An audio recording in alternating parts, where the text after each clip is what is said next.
dadka dawladuna waxay tiri xilli soo galay Mareykanka walaal Cambaro waa hooyo Soomaaliyeed oo ku nool magaalada Burco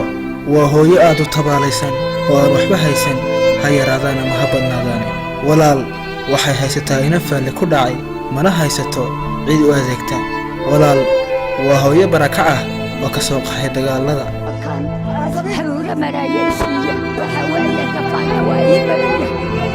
رفاعة وإيمانية أولي وإيمانها هذا واحد دونية وهو البواك دونية قريبا كدونية مرحبا ونربا كدونية دونا كدونية وحدا كدونية وهو البواك دوان بها هذا ما يقول لقنا وأقوى مليون وأقرق سائلوها داعي إلى وهو مقبت لكن دولة وحكتونا يا وحقر هاي ظهر يا وحكتونا يا وحي أيكم هذا وطن هل كما تشوفه هذا واقع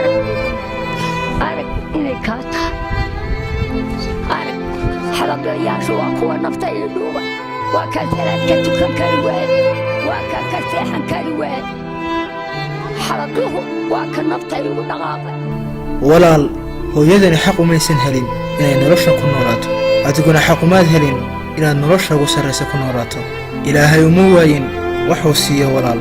wuxuu isku eegayaa ka waxaysta inuu wax taro ka waxba haysan walaal hooyadani ma haysato hooy walaal ma haysato dhar ay xirato ama dhaxanta ka dugsato walaal hooyadan Soomaaliyeed waxa kala dhaxaya dhiig dheef iyo wada dhalasho walaal soo caawi hooyadan tabaalaysan walaal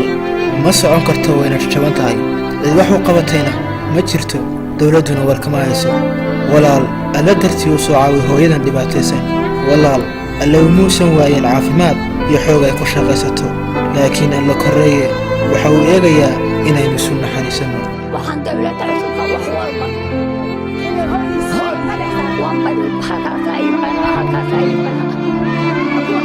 أخي waxaad awoodda ugu soo hagaaji telefoonka shaashada kaaga muuqda